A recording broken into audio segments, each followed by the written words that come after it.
안녕하세요. 이번 시간에는 네트워크 보안 제2강 네트워크 개념에 대해서 한번 학습하도록 하겠습니다. 목차입니다.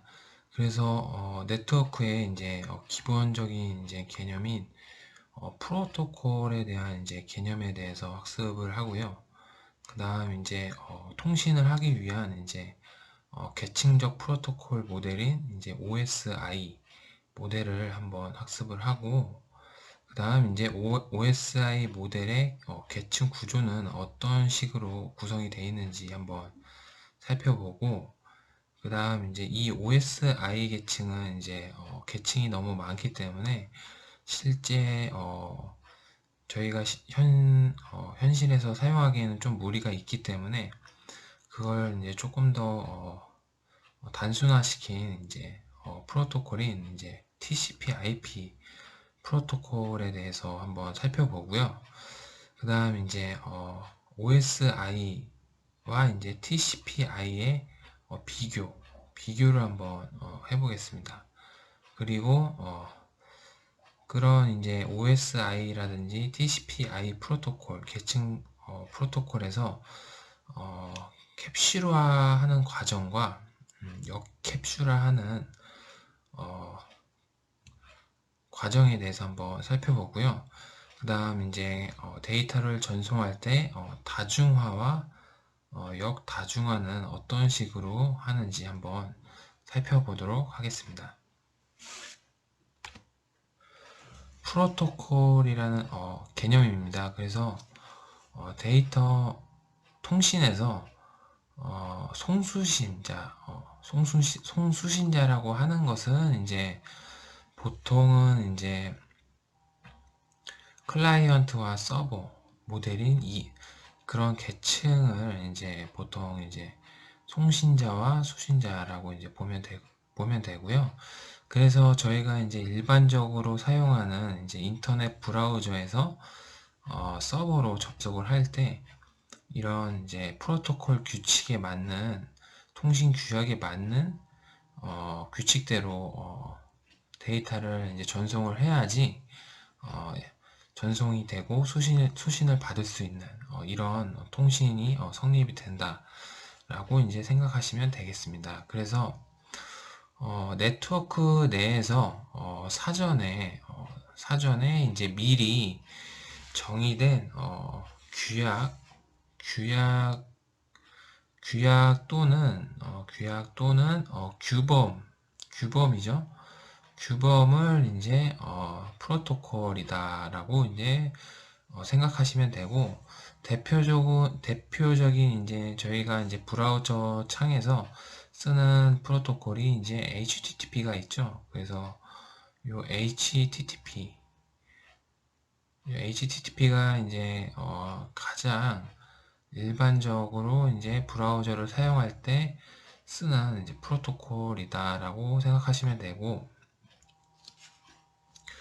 그러면 이런 이제 프로토콜에서는 이제 어떤 구성 요소로 되어 있는지 한번 살펴보겠습니다. 그래서 첫 번째로는 이제 구문이 있습니다. 그래서 신텍스라고 부르고, 영어로는 데이터의 이제 구조나 형식을 나타내는 방식이다라고 생각하시면 되겠습니다.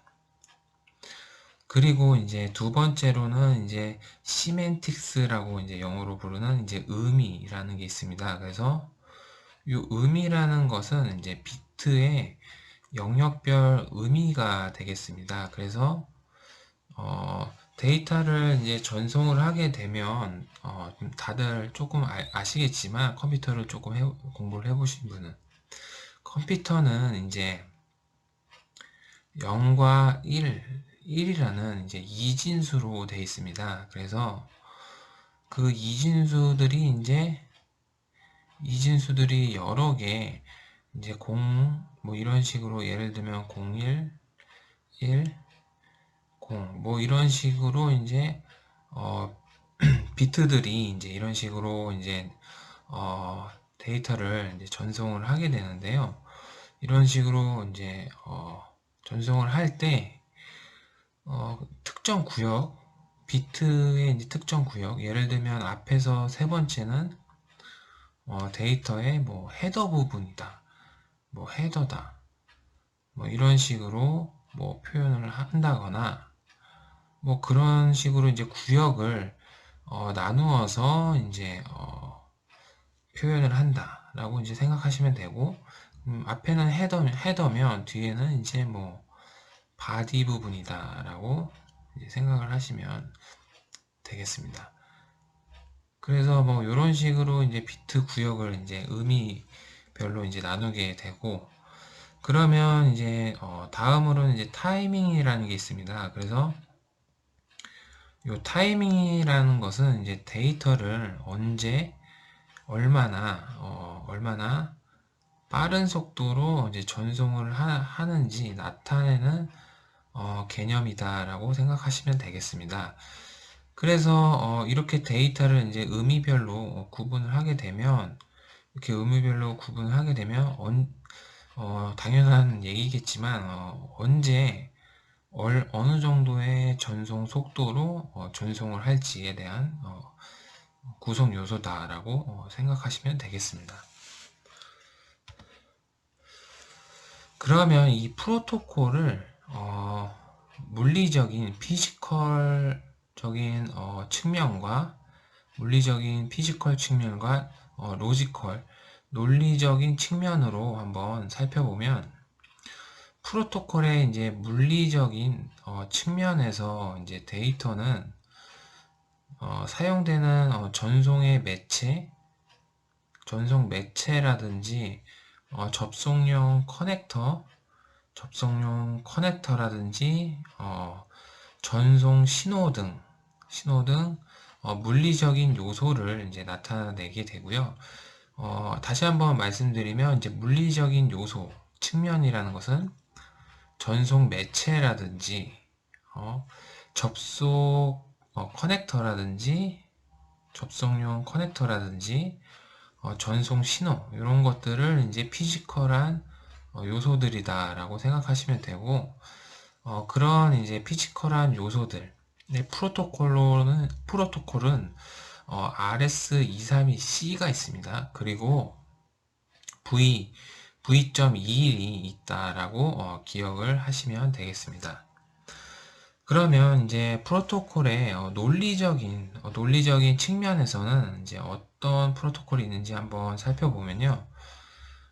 크게 동일한 회사 제품 간의 통신만이 가능한 전용 프로토콜과 일반적인 적용이 가능한 이제 범용 프로토콜이 이제 두 가지로 이제 나누게 됩니다.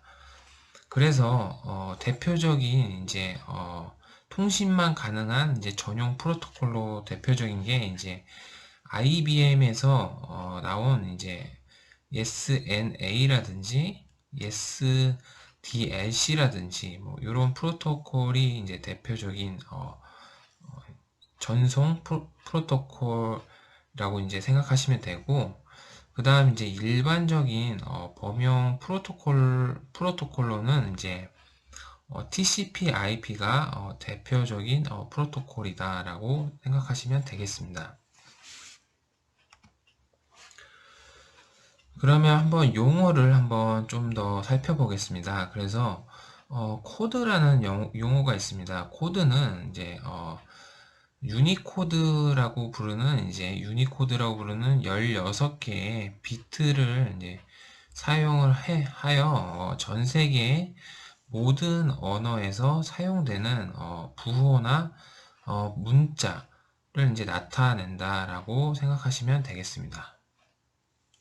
그리고 이제 미국에서 개발된 아스키라는 게 있습니다. 그래서 약자로는 아메리칸 스탠다드 코드 포 인포메이션 인터체인지라고 부르게 되고요.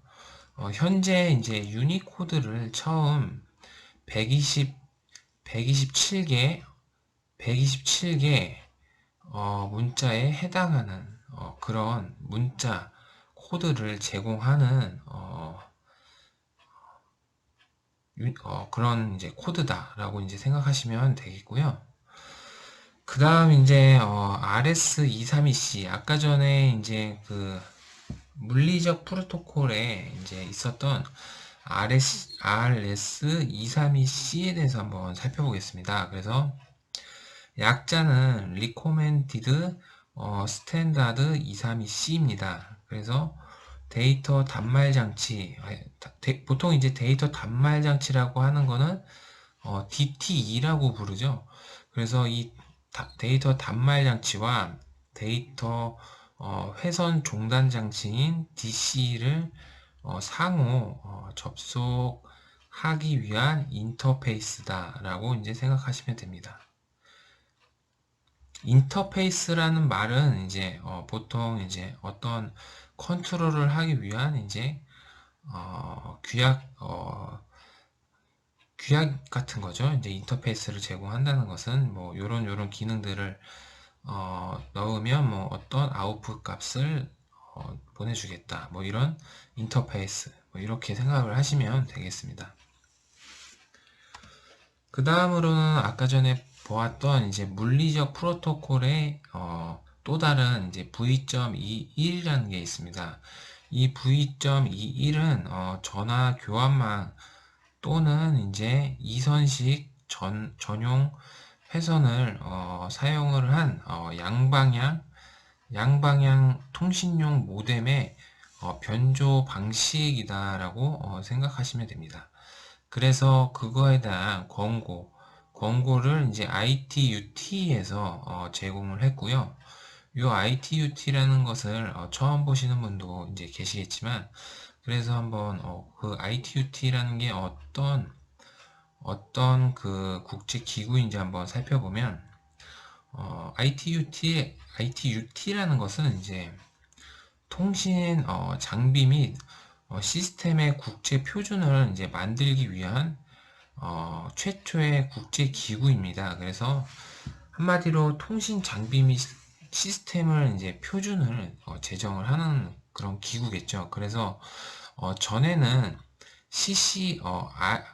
ITT로 이제 알려졌었는데 스위스 제네바에 본부를 두고 있다라고 기억을 하시면 되겠습니다. 그 다음 이제 SNA입니다. 그래서 이 SNA는 이제 로지컬 프로토콜의 이제 하나죠. 그래서 약자로는 이제 시스템스 네트워크 아키텍처라고 이제 약자가 이제 이렇게 나오고요. 그 다음 이제 이 SNA는 IBM 호스트 컴퓨터와 단말 장치 사이에 통신을 하기 위해 독자적으로 이제 개발을 한 통신망 구조다라고 이제 생각하시면 되겠습니다. 그 다음 이제 SDLC가 있습니다. 이것도 이제 로지컬 프로토콜의 하나의 종류고요. 약자로는 싱크로노스 데이터 링크 컨트롤이라고 부릅니다. 그래서 이 싱크로노스라는 것은 이제 뭔가 동기를 한다, 동기화할 때 많이 사용을 하게 되겠죠. 동기화. 그러면 이 SDLC는 어떤 프로토콜인지 한번 살펴보면 SNA 아까 전에 보았던 SNA 프로토콜이 있었죠. 그 시스템스 네트워크 아키텍처에서 이제 사용하기 위해 개발된 데이터 링크 프로토콜이다라고 생각하시면 되겠습니다. 그러면 이제 한번 그 계층형 프로토콜 집합인 OSI에 대해서 한번 살펴보겠습니다. 이 OSI는 ISO라고 해서 국제 표준화 기구가 있습니다. 그래서 ISO에서 나온 통신을 위한 프로토콜 계층형 모델입니다. 그래서 약자로는 OSI는 오픈 시스템 인터페이스다라고 이제 생각하시면 되겠습니다.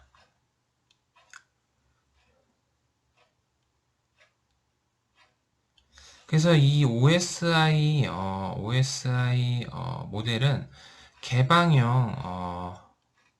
개방형 시스템 기반 구조와 관계없이 시스템 간의 통신을 제공하는 계층형 프로토콜 집합이다 라고 이제 생각하시면 됩니다. 그래서 이 기종의 시스템 간의 통신을 원활하게 하기 위한 프로토콜이고요.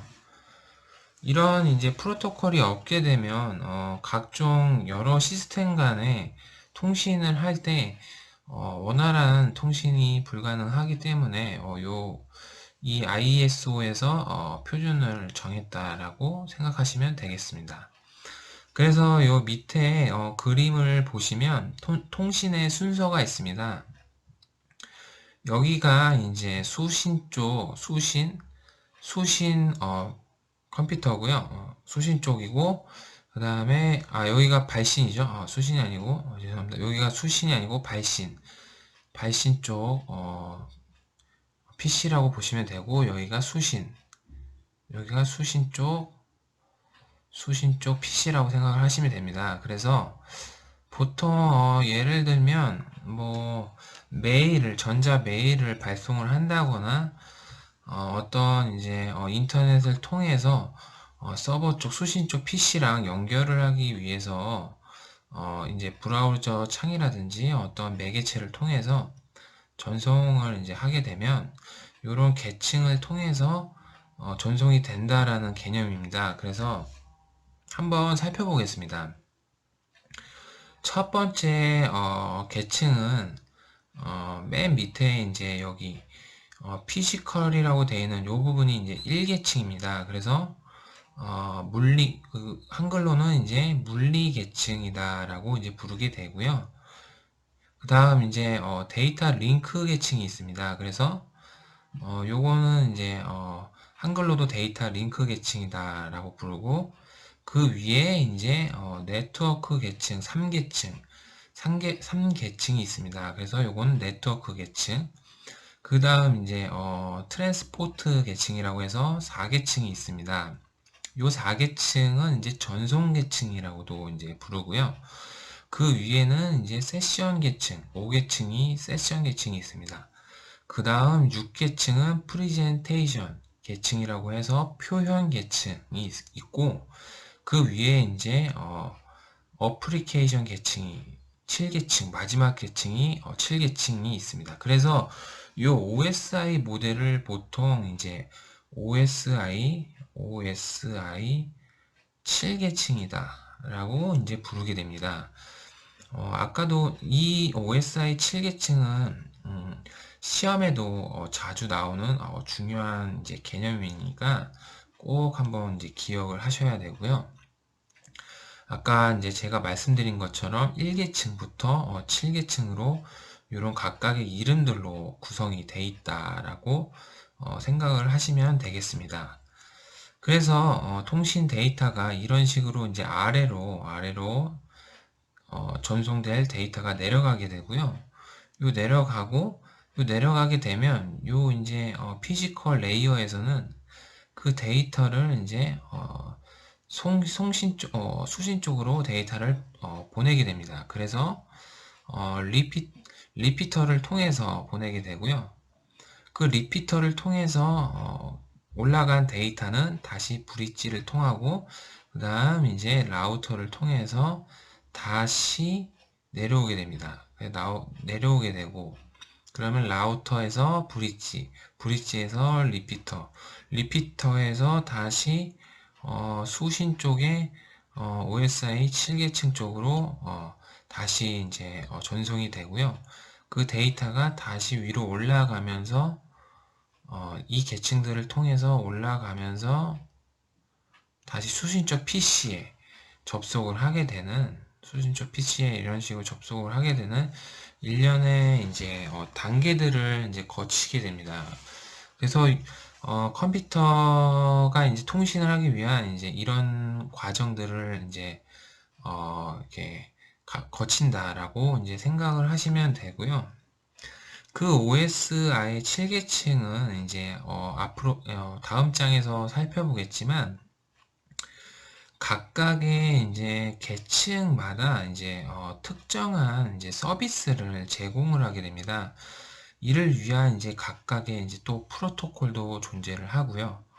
그러면 이제 이 각각의 계층이 어떤 식으로 특정 서비스를 이제 제공을 하는지 한번 살펴보겠습니다.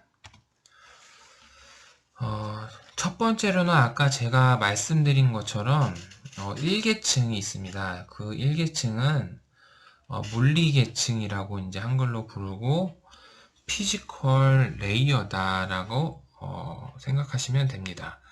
그래서 이 물리계층은 이제 전송을 위해 이제 필요한 물리적 링크를 이제 설정을 한다거나 유지, 해제 그런 역할을 담당하는 계층이다라고 생각하시면 되고요. 그 다음으로는 이제 바로 위의 계층이죠. 2계층. 2계층에는 이제 데이터 링크 계층이라고 부르게 됩니다. 그래서 데이터 링크 계층은 논리적 연결 제어와 담당을 이제 하는 LLC라고 이제 부르는 로지컬 링크 컨트롤 또는 DLC 데이터 링크 컨트롤과 그런 것과 이제 장비와 장비 간의 물리적인 접속을 담당하는 맥 어드레스죠. 요 맥 미디어 액세스 컨트롤의 두 개의 서브 계층이 존재한다 라고 이제 생각하시면 되겠습니다. 그래서 이 기억해야 될 것은 이제 아까 지금 1계층에서는 이제 물리적 링크의 이런 설정, 유지, 해제 이런 것을 담당한다는 것을 좀 기억해 주셔야 되고, 2계층에서는 LLC라든지 또는 DLC 이런 것들을 기억하셔야 됩니다. 그리고 맥 주소가 이제 생성이 된다라고 기억을 하시면 되고요. 2계층에서는. 그리고 이제 다음 계층을 한번 넘어가 보겠습니다. 그래서 그 다음 계층은 이제 아까 보셨던 것처럼 3계층에는 네트워크 계층이 있습니다. 이 네트워크 계층은 이제 영어로는 네트워크 레이어죠. 그리고 논리적 링크를 이제 설정을 하게 되고요. 상위 계층의 데이터를 이제 상위 계층이라는 것은 이제 트랜스포트죠. 상위 계층의 데이터를 이제 작은 패킷으로 분할하여 전송하는 역할을 하게 됩니다. 여기서 중요하게 생각하셔야 되는 것은 요 패킷으로 이제 분할을 한다라고 생각하시면 됩니다. 패킷이라는 것은 네트워크를 조금 공부하신 분은 다 아시겠지만 이런 작은 단위를 이제 패킷이라고 부르죠. 그래서 이렇게 나누어서 주소 부분과 데이터 부분으로 이렇게 나누어서 패킷이라는 작은 단위가 생성이 되게 되겠습니다. 그러면 그 위의 계층이 이제 전송 계층 4계층, 전송 계층을 한번 살펴보겠습니다. 이 전송 계층은 영어로 트랜스포트 레이어라고 해서 세션을 이제 설정을 하고요.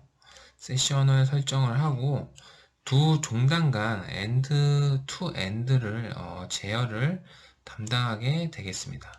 대표적으로 이제 이 요 전송 계층에서는 이따가 살펴보겠지만 데이터 흐름을 제어한다거나 흐름을 제어한다거나, 그 다음 혼잡이라고 하죠. 트래픽 양이 많으면 그런 혼잡을 제어한다거나, 그 다음 오류가 나게 되면 그 에러를 제어하는 오류 제어라는 기능을 제공한다라고 대표적으로 이 세 가지를 좀 기억을 하시면 좋겠습니다.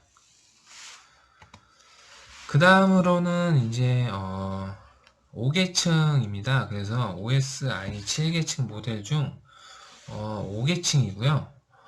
그리고 이 5계층은 이제 여기서부터는 이제 사용자 계층이라고 보통 부르고, 여기서 여기까지는 사용자들이 이제 실제 사용을 한다고 해서 사용자 계층입니다. 그리고 아까 전에 보셨던 보셨던 이제 1계층이 있죠. 아까 전에 보셨던 요 1계층부터 요 3계층까지는 보통 부를 때 네트워크 계층이라고 부르게 됩니다. 그래서 요 계층은 네트워크 계층이다라고 생각하시면 되겠습니다. 그리고 요 4계층이 있는데, 요 4계층은 이제 네트워크 계층과 사용자 계층을 연결해주는 계층이다라고 이제 보통 생각을 많이 하시고요. 그렇게 이제 생각을 해주시면 되겠습니다. 그래서 이게 좀 옛날에는 뭐 여기까지 네트워크 계층으로 이제 좀 알고 있었는데, 지금은 이제 요 계층 4계층이 이제 중간 계층이다라고 좀 생각하는 것 같습니다. 그러면 이제 아까 보셨던 이제 5계층, 요 5계층 세션 계층에 대해서 한번 살펴보겠습니다. 요 세션 계층은 통신 시스템 간의 상호 대화를 이제 설정하고 유지 및 동기화하는 계층이다라고 생각하시면 되겠습니다. 그리고 이제 6계층이 있습니다. 6계층은 표현 계층입니다. 그래서 프리젠테이션 레이어 계층이고, 정보 데이터를 표현 방식을 바꾸는 기능을 담당하게 됩니다. 그리고 마지막 7계층 응용 계층이라고 해서 어플리케이션 레이어 계층이 있습니다. 그래서 최상위의 계층으로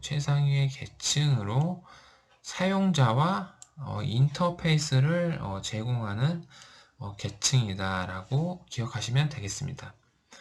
여기서 기억해야 되실 것은 이제 사용자와 인터페이스를 제공을 한다라고 기억하시면 되겠습니다. 그러면 이 OSI 7계층 모델의 계층 구조를 한번 전체적인 이제 표를 보고 기능이라든지 대상은 어떤 대상을 대상으로 하는지, 그리고 데이터 단위는 어떤 데이터 단위를 하는지, 그리고 네트워크에서는 어떤 장비들을 사용을 하는지, 그 다음 보안 프로토콜은 어떤 보안 프로토콜이 각 계층마다 가지고 있는지 한번 살펴보도록 하겠습니다. 첫 번째 이제 피지컬 계층부터 한번 살펴보겠습니다. 그래서 이 피지컬 계층은 핵심되는 기능은 전기 신호를 변환을 해주는 것입니다. 그래서 위의 계층부터 받은 데이터를 비트 신호죠. 비트 신호를 이제 전기적 펄스 신호로 변환을 하는 그런 역할이 가장 핵심적인 기능이다라고 생각하시면 되고, 단위로는 이제 비트 단위로 제공이 되고, 그 다음 이제 TAP라고 해서 그런 네트워크 장비를 가지게 됩니다.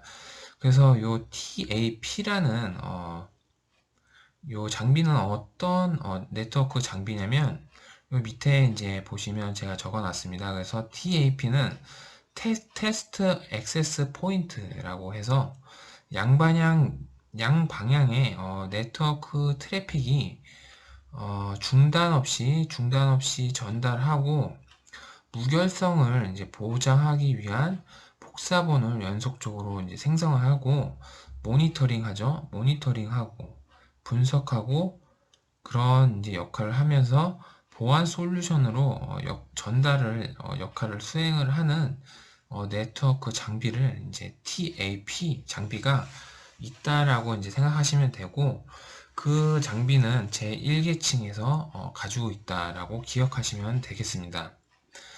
그 다음으로는 이제 2계층 데이터 링크 계층이 있습니다. 그래서 데이터 링크 계층은 에러를 통제를 하죠. 에러를 통제를 하고 그 다음에 흐름을 통제를 합니다. 그리고 아까 전에 말씀드린 맥 어드레스죠. 맥 주소를 대상으로 합니다. 그리고 단위는 프레임 단위라고 합니다. 그래서 프레임 단위로 제공을 하고요. 그 다음에 장비로는 L2 소프트웨어를 이제 사용을 하고, 그 다음 이제 보안 프로토콜로는 이제 PPTP라든지 L2F라든지 L2TP라든지 이런 보안 프로토콜이 있다라고 생각하시면 되겠습니다. 그리고 3계층으로 한번 넘어가 보겠습니다. 그 3계층은 경로 설정, 라우팅을 할 수 있게 됩니다. 그래서 저희가 아시는 이제 인터넷에서 많이 쓰는 IP 주소를 이제 설정을 하게 되고요. 그 다음 이제 단위로는 아까 말씀드린 패킷이 있고 L3 소프트웨어를 이제 사용을 하게 됩니다. 그리고 보안 프로토콜로는 이제 IPsec이라는 보안 프로토콜을 이제 제공을 하게 되겠습니다. 그 다음으로는 이제 트랜스포트 계층입니다. 그래서 4계층이죠. 아까도 말씀드린 것처럼 요 밑에는 요 세 개는 사용자, 네트워크 계층, 그 다음 이제 5계층부터 7계층을 사용자 계층이다라고 이제 하시면 되고, 요 4계층, 지금 이제 설명드린 4계층은 요 네트워크 계층과 요 사용자 계층에 연결을 하는 그런 계층이다 라고 생각하시면 되겠습니다. 그래서 그 아까 전에도 말씀드린 것처럼 기능으로는 흐름 제어라든지 혼잡 제어, 에러 제어 이런 제어 기능을 제공을 하게 되고요. 그 다음에 이제 포트를 이제 대상으로 하게 됩니다. 그리고 단위로는 세그먼트 단위로 제공을 하고, 네트워크는 이제 네트워크 장비는 L4 장비를 사용을 하게 되죠. 그리고 요 보안 프로토콜로는 이제 SSL, Secure Socket Layer, Secure Socket Layer를 소켓 시큐어 레이어죠. 소켓 시큐어 레이어를 이제 사용을 하고, 요 SSL은 이제 저희가 이제 아까 전에 설명드린 HTTP가 있는데 HTTP 프로토콜을 사용하게 되면 전송 중에 이제 보안적인 문제가 유출이라든지 뭐 변조라든지 데이터가 전송되면서 탈취를 하게 됩니다. 그걸 이제 man in the middle이라고 뭐 이렇게 부르게 되는데, 그런 그런 보안적인 문제가 발생하기 때문에 HTTPS라고 아마 인터넷에서 돌아다니다 이제 검색을 하게 되면 이제 이런 HTTPS 프로토콜을 사용하는 데가 이제 많이 있을 텐데, 이 HTTPS라는 것은 이제 보안을 이제 강조한 공개키 기반의 보안 프로토콜은 이제 HTTPS 프로토콜이라고 부르게 됩니다. 그래서 이 SSL이 이 트랜스포트 계층에 있다고 보시면 되고요. 사실 이 트랜스포트 레이어 바로 위에 이 SSL 레이어 계층이 있다라고 이제 생각하시면 되겠습니다. 그 다음으로는 이제 5계층이 있습니다. 그래서 5계층 세션 계층입니다. 그 세션 계층은 이제 최초 보안 인증을 이제 제공을 하고요. 대상은 이제 유저를 대상으로 하고, 단위는 메시지 단위로 제공이 되고, L7 장비를 사용을 하게 되고, 보안 프로토콜로는 SSH라든지 SFTP, 보안 FTP죠. 이런 보안 프로토콜을 사용을 한다라고 생각하시면 되겠습니다. 그 다음으로는 6계층 프리젠테이션 계층입니다. 그래서 이 프리젠테이션 계층의 주요 기능은 암호를 한다거나 압축을 하는 그런 역할을 하게 되고, 대상으로는 이제 메시지가 이제 그런 이제 대상이 되고, 단위도 메시지 단위로 책정이 되고요. 네트워크 장비도 L7 네트워크 장비, 보안 프로토콜도 당연히 SSH, SFTP고, 그 다음 이제 마지막으로 이제 7계층인 어플리케이션 계층이 있습니다. 그래서 이 어플리케이션 계층은 아까도 설명드렸지만 주요 기능이 기억하셔야 될 게 유저 인터페이스를 제공을 한다라는 것을 기억하시면 됩니다. 그리고 대상으로는 어플리케이션을 이제 대상으로 한다라고 생각하시면 되겠습니다.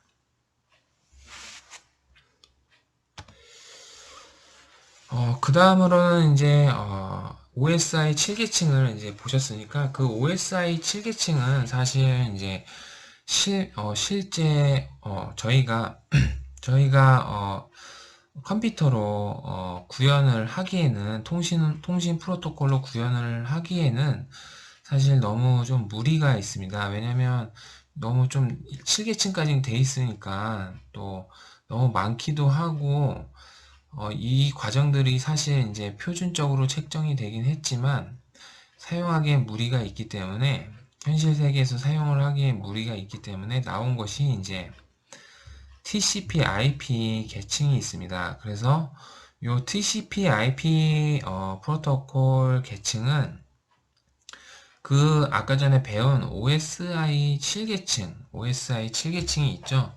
그 OSI 7계층에 4단계로 이제 단순화시켜서 구현을 한 것입니다. 그래서 실전적으로 이제 현실에서 사용할 수 있게 간편화 시켰다라고 생각하시면 되고요. 그리고 이 TCP/IP는 3, 4계층을 이제 중심으로 한 통신 프로토콜 계층 집합이다 라고 생각하시면 되고, 한번 요 그림을 보면서 OSI 7계층과 TCP/IP 계층이 어떻게 좀 다른지 한번 살펴보겠습니다. 그래서 OSI 7계층은 아까도 계속 설명을 드렸지만 7개의 레이어 계층으로 이런 식으로 이제 나누어져 있는데, 그 TCP/IP 계층은 그 OSI 7계층의 물리 계층이죠. 이 맨 밑에 계층 물리 계층과 데이터 링크 계층을 하나의 이런 계층으로 하나 만들었고, 그 위에 네트워크 계층을 이제 인터넷 계층, 그 다음 이제 트랜스포트 계층, 전송 계층을 하나의 계층으로 만들었고, 그 다음 위에 이제 아까 전에 사용자 계층이었죠. 여기 이제 7계층부터 6, 5, 요 사용자 계층을 하나의 어플리케이션 계층이다 라고 이렇게 명칭으로 계층을 4단계로 이제 설정을 했습니다. 그래서 이런 식으로 이제 TCP/IP 계층은 요 OSI 7계층의 계층들을 이렇게 묶어서 이런 식으로 묶어서 하나의 계층으로 만들었다 라고 이제 기억을 하시면 되고요. 그래서 TCP/IP 프로토콜의 시트를 한번 살펴보면 위에 그 어플리케이션 계층은 HTTP라든지 FTP, SMTP, DNS, RIP라든지 SNMP라든지 이런 프로토콜들이 있고, 그 다음 이제 중요한 게 있는데, 이제 여기 트랜스포트 계층에는 TCP 프로토콜과 UDP 프로토콜을 제공합니다. 그래서 기억하셔야 될 게, TCP 같은 경우에는 이제 동기화를 하고요. 신뢰성 있는 통신을 보장하고 커넥션, 연결 지향형 프로토콜을 이제 TCP 프로토콜이라고 부르게 됩니다. 그리고 이 UDP 프로토콜은 이제 비동기화, 비동기화 프로토콜이다라고 기억하시면 되겠습니다. 그리고 이제 밑에 보시면 이제 IGMP라든지 요 인터넷 네트워크 계층에서는 이제 IGMP라든지 ARP죠. ARP라든지 ICMP라는 것을 제공을 하게 되고요. 요 ARP는 이제 IP 주소를 맥 주소로 뭐 바꾼다거나 그런 역할을 하게 되고요. 요 IGMP는 멀티캐스팅 할 때 쓰는 프로토콜입니다. 그리고 요 ICMP는 그 IP의 이제 아까도 말씀드린 이제 네트워크 계층은 오류 제어라든지 흐름 제어, IP 데이터의 흐름 제어라든지 이런 역할을 하는 프로토콜이 ICMP다라고 생각하시면 되겠습니다. 그 다음 이제 마지막 물리 계층이 있습니다. 물리 계층에서는 이제 이더넷이라든지 토큰링, 프레임 릴레이, AMT라는 것을 이제 제공을 한다라고 생각하시면 되겠습니다. 그러면 OSI와 TCP/IP가 한번 전체적으로 한번 비교하는 표로 한번 살펴보겠습니다. 그래서 OSI 7계층은 이제 OSI 표준, 공적 표준입니다. 그리고 TCP/IP는 인터넷 표준입니다. 사실상의 이제 표준이라고 보시면 되고요. 그 다음 이제 특성이 있습니다. 특성은 이상적이죠. 이상적인 표준 모델을 제공하게 되고, 이 TCP/IP는 이제 실제 사용 중인 동작 모델이다라고 생각하시면 됩니다. 그 다음으로는 구성이 있습니다. 그래서 구성은 이제 네트워크 프로토콜의 총 집합이다라고 생각하시면 되고, 인터넷이죠. 인터넷을 사용하기 위한 프로토콜의 집합을 TCP/IP다라고 생각하시면 되겠습니다. 그리고 아까 전에 보셨던 그림에서 조금 더 추상화해서 한번 OSI 7계층과 TCP/IP 계층이 어떤 식으로 비교가 되는지 한번 살펴보면 아까 제가 설명드린 것처럼 요 물리 계층과 데이터 링크 계층을 묶어서 링크 계층으로 이제 부르게 되고요. 그 다음에 이제 OSI 7계층에서 3계층인 네트워크 계층이 그 TCP/IP에서도 네트워크 계층으로 불리게 되고, 그 다음 이제 트랜스포트 계층을 이제 TCP/IP에서도 트랜스포트 계층, 아까 설명드린 요 세 개가 응용 계층, 애플리케이션 계층이다 라고 이제 생각하시면 되겠습니다. 이런 통신은 그냥 이제 이루어지지 않고요. 캡슐화와 역캡슐화라는 과정을 거치게 됩니다. 이 캡슐화라는 말은 이제 IT에서도 많이 사용을 하는데요. 캡슐화라는 것은 이제 뭔가 이렇게 그 알약처럼, 요 알약이죠. 이렇게 해서 몸이 아프면 이제 먹는 이런 알약처럼 이제 캡슐 형태로 이제 데이터를 캡슐화한다라는 이제 개념으로 생각하시면 되고요. 이런 캡슐화가 역캡슐화가 된다는 것은 요 알약이 이렇게 이제 캡슐화가 이제 깨지셔서 이제 약이 나오겠죠. 이런 역할이라고 이제 좀 생각하시면 되고, 어떤 식으로 캡슐화가 되는지 한번 살펴보겠습니다. 아까도 말씀드린 것처럼 송시 쪽에서 데이터를 전송을 하게 되면 요 7계층에서는 그 송시 쪽 데이터가 이렇게 들어오게 됩니다. 이게 이제 데이터면 그 데이터는 그 밑에 계층인 6계층으로 내려가겠죠. 그 6계층 내려갈 때 요 7계층에서 받아온 요 7계층에 이제 헤더 부분이 있을 겁니다. 그래서 요 헤더 부분이 이렇게 붙게 되겠고요. 그 다음 이제 요 5계층으로 이제 또 6계층에서 내려오게 되면 7계층에서 받았던 그런 헤더 정보와 6계층에서 있었던 헤더 정보가 이런 식으로 붙게 됩니다. 그리고 요 5계층에서 다시 여기 데이터가 되죠.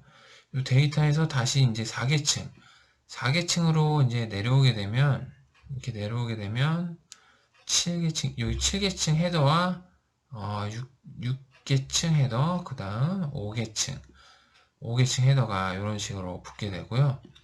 그 다음 이제 3계층도 이런 식으로 이제 계속 과정들이 헤더가 계속 이제 붙게 되고 이렇게 1계층까지 내려오게 됩니다.